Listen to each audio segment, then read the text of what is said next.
The hosts of bracketology are experts in nothing. They claim no advanced knowledge or profound insights. Instead, they are just three judgmental idiots who really like to bloviate their own opinions whenever given the chance. Take what they have to say with a grain of salt, or not at all. You'll probably be better off that way. Ladies and gentlemen, it's time for yet another game show. Bracketology presents Watch Them Work It. Gentlemen, are you ready to play our game? I'm scared. I don't know. Do you happen to have like a rules slide? I don't, but I do have them here so I can make sure to cover them. So, as we mentioned in next week's episode, we'll be diving into an all-new bracket all about fictional companies with the best HR stories, worst HR stories, something to that effect. We still haven't come up with an official name for it, but we'll get there. So I wanted to do a little prelude into that. So here's how this game works. I'm going to show you an image of an employee from a famous company from a work of media. It could be a movie, could be a TV show, etc. Your job is to ring in and name both the company they work for and the piece of media that it belongs to. There are chances for 2 points for each question. Piece of media meaning like the TV show or the movie strip, or whatever it is that they are from. So you have to name both the company they work for and the media property that it comes from in order to get both points per question. If you can only name one of the two things, your opponent does get the opportunity to steal. If they successfully steal, they get both of the points. They can take away that first point. After each round, there's also a bonus trivia question that you will then also be able to ring in and answer as well. Can I have you like repeat? So you're going to show us what? An image of a famous an employee that is at work at, well, not necessarily at work, but a famous employee from a TV show or movie. Okay. Ready? Yep. Again, you have to name both the company and the piece of media that it comes from. Your opponent can steal if you're only able to name one. Okay. The company and the piece of media that they're from. That is correct. Not the employee. Right. We're not looking for the employee's name. Fuck the employees. Got it. That's right. Yes. All right. How are we buzzing in? You shout your own name. So if I shouted Matt, that would be confusing? It would, yes. Okay. Yeah. Got it. Are you ready? No. First one. Matt. It's Dunder Mifflin, and it's the Office. That is correct. This is Dunder Mifflin, The Office. This is Hitoshi Hasegawa. Number one surgeon. Follow-up trivia question anyone can ring in for. Prior to working for Dunder Mifflin, what was this character's job? Dan. Go ahead, Matt. He was a surgeon. What kind of surgeon? More specific. He was a heart surgeon. That is correct. He was the number one heart surgeon in all of Japan. Matt, out the gate with 3 points right off the top. So now we see the flow here, right? You're naming the company, the piece of media, and then there's a follow-up trivia question that anyone can ring in for. I'm not going to lie. I was a little worried about this one. I think the background helped, but I'm glad you got it. I mean, I watched that episode many times. Wonderful. All right, here we go. The next one. Matt, go ahead. Futurama. That is the TV show.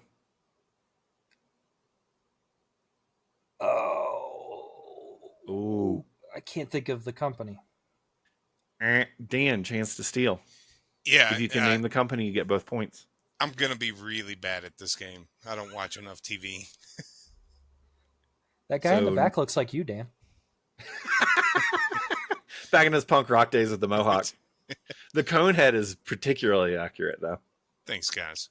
Scott looks like the front one, though. It helps. That's the receding hairline. Really does it for you. Matt is the worried one in the middle. Honestly, this really is us. Huh? Yeah, this is. I'd like to steal. It's bracketology. What's the name of the company? Matt, you were correct with Futurama. This is Walt, Larry, and Eigner, all employees of MomCorp. MomCorp. MomCorp. All right. Follow-up bonus trivia question about Futurama. Anyone can buzz in. What was the name of the customer that Fry was delivering the pizza to in the very first episode? Dan. Go ahead. Carl. It was not Carl. That was just a random fucking throw out into the ether. Yeah. Wasn't it his grandpa or something, or his grandson?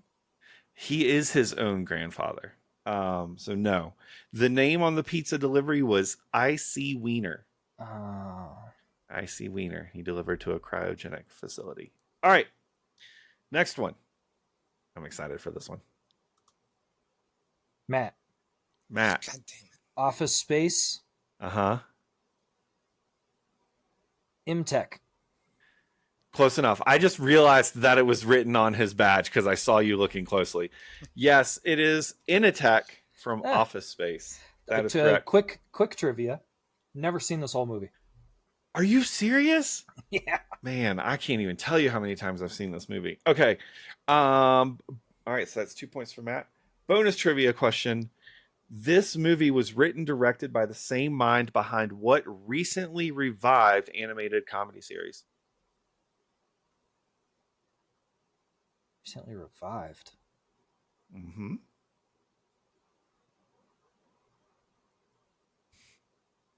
Matt? Family Guy? Matt, go ahead. Not Family Guy. Dan? Is it Matt Groening? That is not what the question was. Well, Is then it Futurama? if it's Matt Groening, it would be, The Simpsons, Futurama. Wasn't he involved in Beavis and Butthead too? No, but the guy who wrote and directed Office Space was responsible for Beavis and Butthead as well, yes. But that's not the show I'm referencing here. His name is Mike Judge. He was also the creator of King of the Hill. Oh, I forgot King of the Hill came back. Yeah. I was trying to think of cartoons that had recently returned. For our few Spotify listeners, in case you haven't realized this yet, probably a good time to check out our YouTube. All right, ready for the next one? No. Matt. Oh, Dan. Scrubs. What? And that is oh my God, what is the hospital's name? Heart. Crap baskets. Matt, you have a chance to steal. I definitely buzzed in first. I heard Dan. No, you didn't. It's fucking horse shit. A bleeding heart. I don't know. I never watched the show. Oh my gosh, again. Dan, solid point for you. Like a point and a half. No, 1.49 points. It doesn't round up, but it's close. You were right. It is Sacred Heart Hospital. Sacred Heart. Damn it. Scrubs. But Dan, on the board. Finally. Okay, so this next question is not necessarily, this bonus trivia question is not one you ring in for. You're both going to give an answer if the closest wins. There are 182 episodes of Scrubs. How many did Todd show up in? 181. Okay. 172. You both were a little high, but I still thought it was impressive. He was in 126 of the episodes. He is just a misogynistic high-fiving surgeon, and he was in 126 out of 182 episodes. Still, point for Dan. Dan's on the board, 2-6. Here we go. Matt. Monsters, Heard you all Inc. the times. Uh-huh. And? Monsters, Inc. Yes, that is correct. This is Roz from Monsters, Inc. from Monsters, Inc. I was like, I'm pretty sure that's the name of the company too. And then I was like, is it though? I questioned myself. Could he be fucking with me? Bonus point. Name the city that it takes place in. Neither of you have kept up with your kids' movies. Okay. Neither of us have kids, bro. That's not a reason. That's not a reason to not enjoy Disney movies. Okay. Is it Monsteropia? You're close. You're close, but no. Monstertropolis. Oh man, I don't think I can give you a point for that. It is Monstropolis. Monstropolis. Give Dan a point for that. That's Give Dan a point for that. yeah, he's Judges? close. All right, judges say 1 point for Dan. All right, next one. We got 2 more. Matt. Mattelodian. Yes. This is Lost, Yes. which Dan is just beginning to watch, and it is the hold on. It's the Hatch people, but it's the Dan, I see you Googling. Stop Googling. I can literally see it in your face. It's something corporation. Time's up. Dan. Dharma. You motherfucker. Dharma what? You motherfucker. Dharma Incorporated. That's But incorrect. No, Can I get it another is one? Can I get another one? Can I get another one? No. It's the Dharma Initiative. It's the Dharma Initiative. You can have it for pride, but I won't give you the point because I'm also pretty sure that Dan was cheating. So He's still fucked but up. I'll give you the point. I'll give you the point for Lost. Yes, this is Philip. He was security for the Dharma Initiative on Lost. No spoilers, please. You might want to close For a your ears bonus for this point. trivia. For a bonus point, list the numbers. Fuck. Fuck. It's You got to ring in. Dan. Dan. 4, 8, 16, 23, 42. Incorrect. God damn it. It's 48, 16, 23? Is that your final answer? 1. Damn it, 1's not in there. Incorrect. You are both so 4, 8, 15, 16, 23, 42. Dan, you just forgot the 15. You're just now starting to watch this? You've never seen it before? I've never seen Lost. How far into it are you? Second season, episode like 6, maybe. Oh man, we got to be discussing this. I didn't know you were watching it. I loved this show. Dude, Kristen same. also loved this show, and we were waiting for some of the weekly shows that we watch to get a few episodes banked. Yeah. So I was like, I've never seen Lost, and she was like, what? And I genuinely felt like Matt must feel every time we talk about any song or movie or something.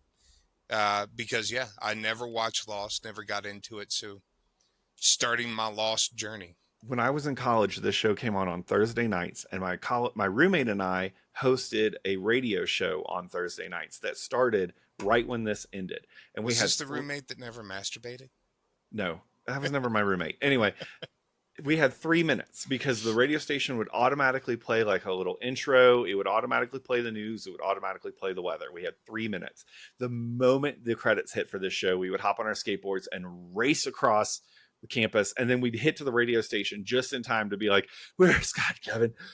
Give us a second and play a song. And then we'd go from there. And we watched it every single night. But Ashley just had the same thing. She'd never seen it either. So she started watching it. Has Kristen done the thing with you where you're watching it and she's like, oh, I know what happens in this episode. And then she just stares at you to wait for your reaction. So that just happened. The French girl captured a guy Claire. in a net in the tree. And they cut him down, and the one guy tortures him because they think he's another. And Kristen's like, "Oh, I just remember what that guy's all about." And I'm like, "Fuck, don't tell me." It's great. Anyway, I'm glad you're watching it. All right, we got one more. Oh man, I don't know. All right, we'll see. Here we go. Matt. It's the Drew Carey Show. It is the Drew Carey Show. You're right. I don't know what the fuck company she worked for though. I'll give you a pass on this one because I don't think the company name was that big in it. I couldn't have told you either. Can you just tell me what the company was? Paper? Okay. Dan, would you like to steal? It's clearly not makeup. No. Her name's Mimi, by the way. Yeah, that's correct. It is Mimi. She worked at Winford Louder, which was a department store. for the Drew Carey story. They were in human resources, basically people, something to that effect. But a point for Matt. Yeah, Mimi from the Drew Carey show. Bonus question. What other Whose Line Is It Anyway regular appeared in the Drew Carey show? Ryan Stiles. The tall white guy. His name's Ryan Stiles. Matt Yeah, knows that him. guy. Okay. All right. At the end of our game, watch them work it. Matt with the resounding 11 points. Dan, 3. Respectable. Respectable 3. It should have been a clean sweep. I just want that to be out there. You gave him 1 point and disputed him ringing in on another. I got that ring in. Hey, the tapes will show. Congratulations, Matt. I'll likely be wrong because my internet has been shit lately. You are Watch Them Work It champion. Yay! Dude, I think you need to twerk now. I can't twerk. I've tried. Actually, you know what? Oh my gosh. I'm not prepared for this. I just hear the yeah. All right. Did you fart in the process? All right, listeners. Now you definitely need to go check out YouTube.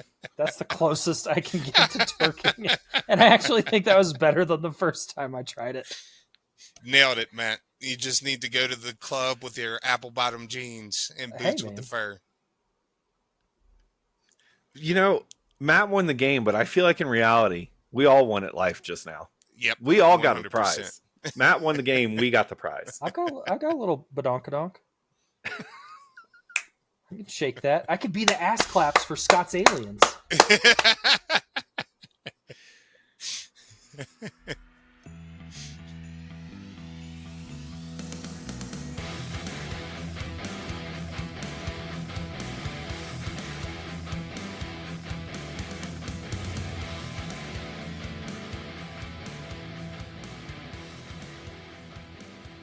Hello and welcome back to Bracketology, the podcast that definitively decides all things tournament bracket style. I'm headed for a love getaway. I'm Scott Grubb. I am Twerkster galore. Matt Robinson. And I brought all my jukebox money. I'm Dan Default. Nice. This week, we will finally determine definitively the boppiest summer bop to ever bop in the summer. I swear. It's been 6 right weeks. here at the end, you know? We have we have 3 matchups this week, fellas. We got the semifinal, 2 semifinals, and then our final matchup. It all comes down to this. Do we want to start East or West? Yeah. We started west last time. Let's go east. All right. So we're going to kick it off by seeing how mad we can get Matt when we discuss how great the song Love Shack is, or how great the song Despacito is. He's really miserable with either one of these. Now, Matt Right. did vote for Despacito last week, so I was surprised by that. It helped me get this song through. I was happy about it. I could tell that Matt was not watching California Girls while recording this song because I didn't hear anything hit the bottom of his desk. You know what? You know what only just occurred to me? In last week's episode, all 3 of us got the role to be tiebreaker, and all 3 of us were outvoted at one point. One of us was outvoted twice. Sorry, Matt. But anyway. Look, it's been a week. I've had a lot of time to think, you know, to muddle in my own juices. It's been 38 minutes. All right, fucking breaking the fourth wall and shit. I don't know how much marinating in your own juices you can do in 38 minutes. How many juices did you create in that 38 minutes? Did it involve the video for California Girls? We were on camera the whole time. Where were your hands? For 38 minutes. Why'd you need 38 minutes? Look, man, I'm 3.8 minutes. I'm not even I'm a giver mad. I'm to impressed. myself even. Love Shack, Despacito, dislike both these songs. Don't really care about either one of them. The real issue is here, and I know that this has come up already, but I just need to like restate it before anybody comes at me. I don't. This is not the kind of music that I enjoy, just generally speaking. Like it just doesn't. None of it excites me. You know what I mean? Like so I'm really basing a lot of this on gut feeling when it comes to like Boppiest summer bop. It's more about just like, does this make me feel about like this? Does it make me feel the summer? Does it? Is it a bop? Like, does it like get stuck in your head? Is it something that you kind of like move around to a little bit and twerk your little ass cheeks? Um, that's really like, it's all about the feeling for The me. twerk. So on that note, I don't like either of these songs personally. I just don't. I think Despacito became a huge immediate hit when it debuted, and then when it was remixed and included the Biebers of Justin, as well as some of the other people that are on there, I think that it took off even further. Not as well as some of, as well as all of them. Otherwise, they wouldn't be on there. It's irrelevant. Sorry. The B-52s and Love Shack, I think they've had their time in the sun. They've squandered that opportunity. What do you mean squandered that opportunity? This song is a clap. They were just on, what was it? Earlier this year, they were on the SNL 50 special performing this song. This song is still incredibly culturally relevant. I mean, maybe to you.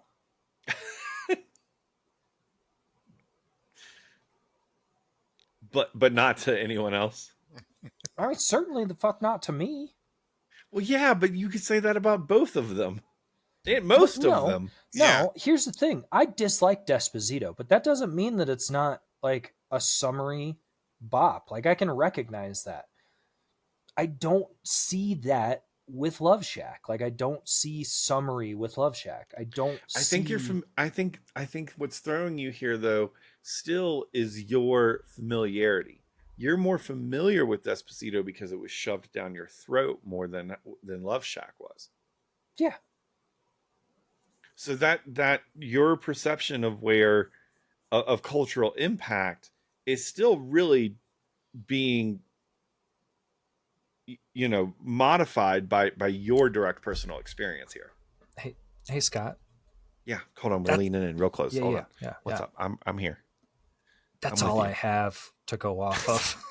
That's literally all I have left is what have I experienced. No, I get that. But what I'm saying is you can't say it's cultural impact when it's really your personal opinion. You yell at me all the time for putting the group over by myself, but you're putting yourself here. You're just calling it something different.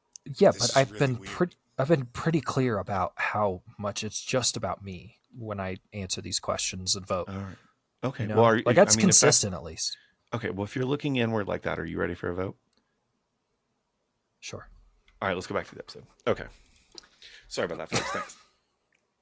That's going to be a joy for sidebar for YouTube to This is 100% a YouTube episode.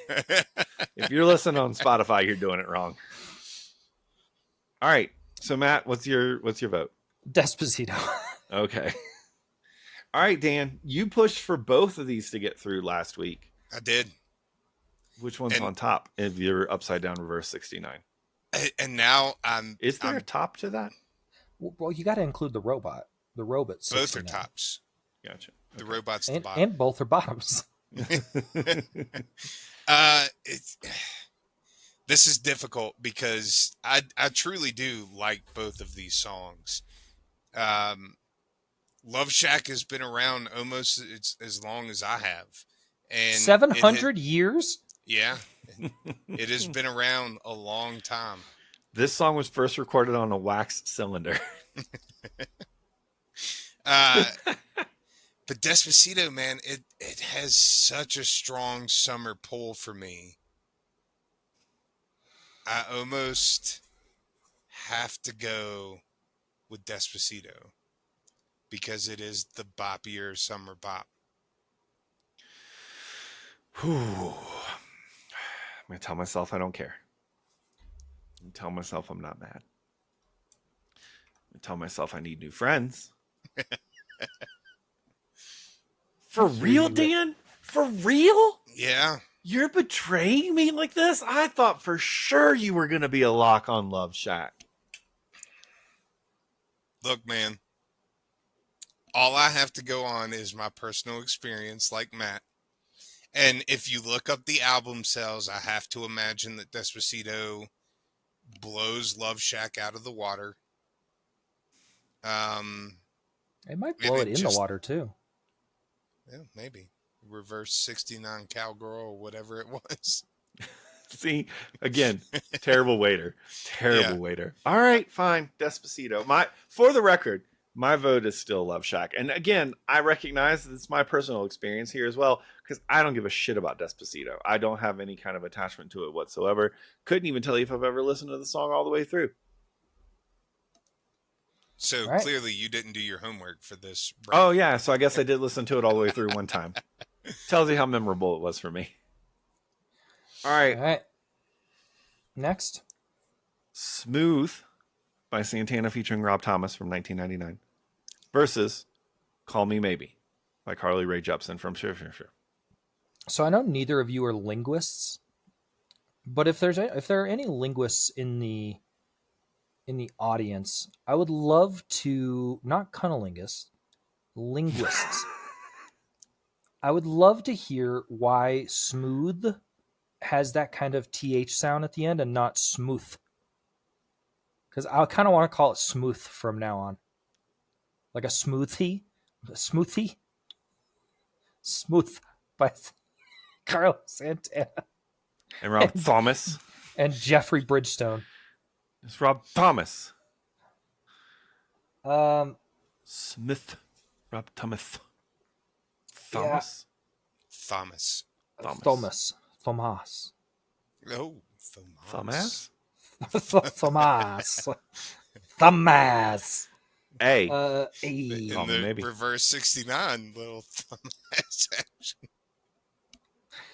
I don't, similar to the other side, I don't like either of these songs. I really don't.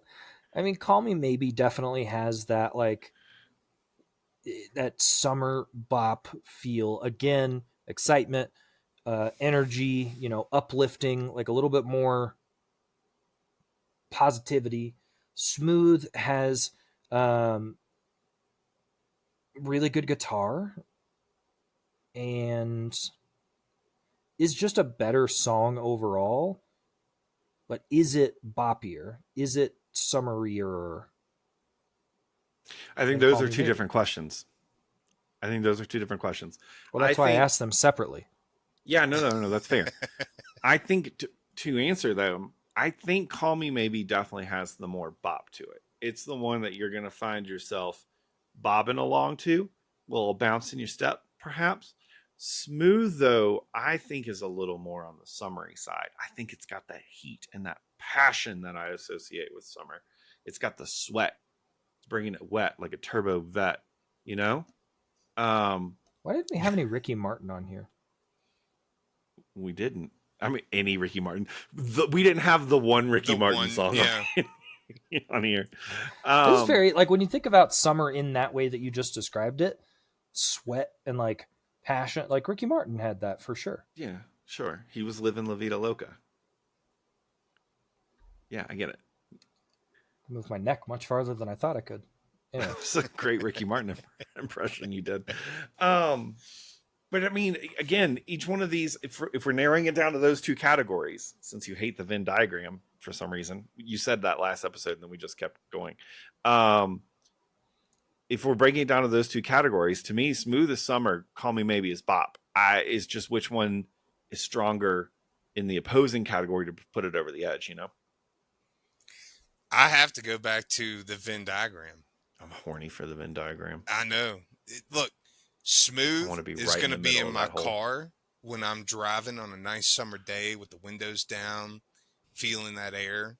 Smooth is going to be at the fair when I'm chugging down a Chili dog? corn dog or funnel cakes. Like you're sucking on the Funnel cakes are my jam. Or it's going to be at the barbecue when I'm cooking burgers and hot dogs and all the good things that go along with it. Call Me Maybe might be at the fair, but it's not going to be in my car, and it's damn sure not going to be at my barbecue. What do you mean it might be at the fair? It's definitely like I can. The other things are fine. You're in control of them. It's 100% definitely going to be at a fair. It's Fine. a 10 out of 10 in that category. Okay, well, so 2 of the categories are being missed by Call Me Maybe. Smooth is nailing all 3. I don't think I want to come to your barbecue. If Call Me Maybe's not playing, If that's not on the playlist, what's the point? if that is the line that you will not cross, then I don't want you at my barbecue.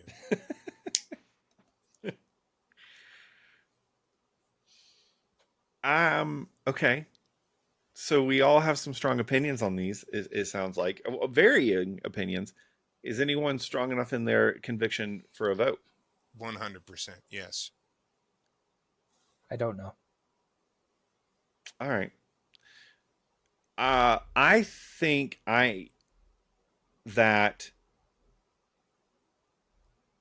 the absolute dominance that has been on display here has been astounding.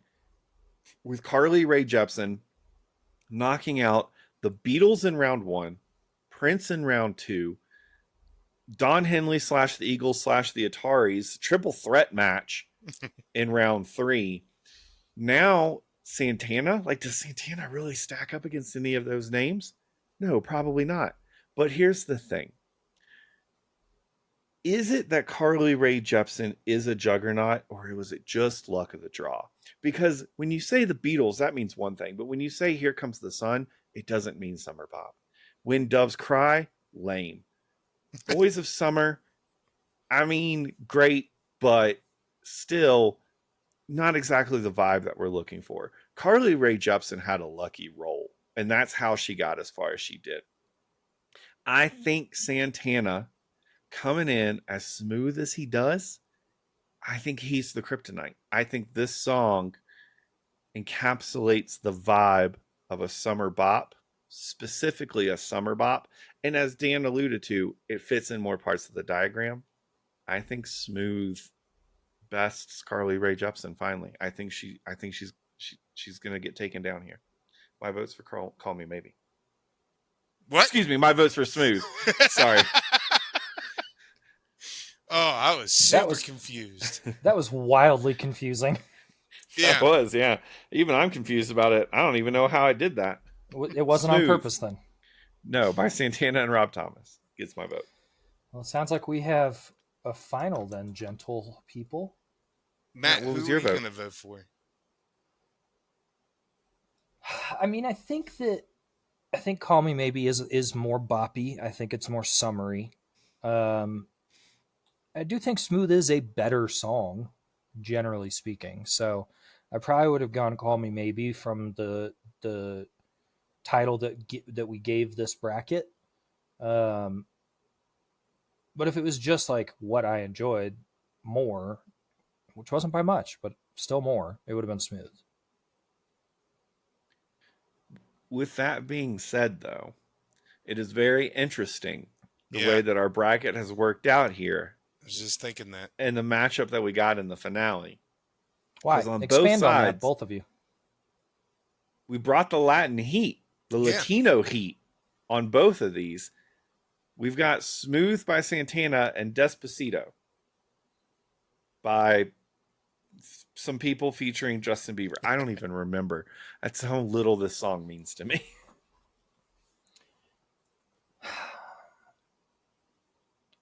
One of these songs is more associated with summer. It is more of a bop in my mind. And it will be hard fucking pressed to change that. I don't like it. I don't want it. But I realistically, think one of these songs was that before the other one existed. Maybe, but if that's the case, it got fucking pushed off the throne and swirlied as somebody else took it. Let's be real. I don't remember the song Smooth from prior to 6 weeks ago. Period. Like, I don't ever remember hearing it. That's So it could not insane have to been me. that pervasive culturally. There is no But way. no. Man. We've already established, though, that the difference here is not that you haven't heard it, is that you have not paid attention to them. You did not hear Despacito what I was just said. shoved in your face. You I did not heard what hear you said. what I just said. Your I last do sentence not did allude to it. remember ever hearing this song. Yeah. You must have lived under a fucking rock, No, bro. Dan, no, he didn't live under a rock. He just didn't pay attention. He went to gas stations and grocery stores and roller rinks, etc., etc. He did those things. He just did not pay attention to the music because it was not his kind of music. He And that's had a valid heard lifestyle Smooth. choice. There's no way. I'm not saying it's not. I'm not saying it's not. I just want that I to be mean, clear. I'm kind of envious of your ability to just tune out music that is playing that you don't want to hear. Dan, I do not have that ability. think back though to the first 2, maybe 3 years that we knew Matt. What Mhm. percentage of the time were your eyes on him where he did not have headphones in? Yeah, that's fair. Yeah. I mean, But there wasn't music playing in my headphones. yeah, still tuning out the music of the world around you, like Smooth by Santana featuring Rob Thomas. If you're walking around listening to a podcast or on the phone or whatever, you're not hearing that playing around you all the time. I am Again, an I'm intellectual. not saying it's a bad thing or not. I'm just saying that Smooth was Despacito before Despacito was Despacito. I The feel only like you reason can it doesn't seem that way to you is because you weren't Paying in tune attention. with the world around you. Maybe. Again, for the record, I'm an intellectual. I was listening to audiobooks most of the time. And then I discovered believe it. podcasts. But the fact of the matter remains. You jabroni ass bitch. Despacito gets my vote. Coming from the person who just called themselves an intellectual. All right, Matt votes Despacito. Because I honestly think Dan's a wild card here, so I'm going to put him in the tiebreaker position. My vote is going to be clear. And again, I realize that it's the reverse of what I'm saying with Matt, which is particularly why I'm not arguing Matt's position as being a negative thing. I just have not had Despacito shoved down my throat. I listened to it one time for this podcast. I don't think I've ever heard it all the way through before outside of that, and I couldn't tell you anything about it now. But Smooth, I can hear the chorus in my head right now as I'm talking. It's very distracting. It was Despacito before Despacito. It was the song that played at our county fair numerous times walking around. It was in my car. It's going to be at my barbecue. For me, it's Smooth. All right, Dan. Tiebreaker. You got an And extra it's- long one there because it's for the final. Yeah, it's for all the marbles. It's for all the bulls of Mar. Nope, bracketology Also, will not be as sending you- marbles to any winners. And Correct. do you know what marbles don't have? Edges because they're Penises? smooth. Because they're smooth, and that's what's getting my vote. It's got to be Carlos Santana, man. Like it was to your point, Scott. It was Despacito before Despacito. You couldn't go anywhere during those several years after that song came out without it being played, especially in the summertime. You were at the pool, you were hearing Smooth. You were at the fairground, you were hearing Smooth. You were in my car, you were hearing Smooth because it's just that good of a song. I'm not sure. Smooth. I'm not sure if I'm proud of myself or disappointed in myself that I got his smooth reference there with the marbles. I don't know what it says about me. All right. Does We're it not friends. look like it's spelled wrong just like this? It's because we've said it and looked at it so many times. It's doing that thing. It's But so I'm with you. bad. I'm It's with like, you. That can't be Smooth. it. There's got Smooth. Smoth. Smooth. Congratulations It's a very to long O. Smoth. by Carlos Santana and Jeffrey Epstein. What? Oh, can't use this whole episode. Rob Thomas. You're the worst. What the fuck? Oh. Matt's turning red. Join us next week when we begin a new bracket discussing fictional companies' HR with the best stories or out of the worst. I don't know. We're gonna figure it out. Speaking of HR, Matt, you're so red. And there's no HR in bracketology. Congrats again to Smooth by Santana and Rob Thomas. I feel like I have to say it clean after what you just did. Again, thank you to the three of you that are still listening. Appreciate it. It's just us. We are the three. it's literally just the three of us. Oh man. As always, we appreciate any sharing of the podcast. I always tell you to check out the socials, but let's be honest, the biggest help comes from you all telling your friends to listen to this stupid podcast. So please do that. Join us on the Discord. Join the conversation. You can find it linked in our social media things. We're on most of them. Thanks to Aaron O'Donnell for the track here at the beginning and end of every episode. Is that everything? That's everything. Check us out on Twitch. Matt and I sometimes inconsistently stream on Twitch. Dan still has not figured out how to get the right peg into the right hole to get it to work, but one of these days we believe he'll hire someone to do it for him. Yeah, his wife will teach him. Yes, exactly. a random fox from the neighborhood will walk across the keyboard, break into his house, walk across the keyboard, and make it work.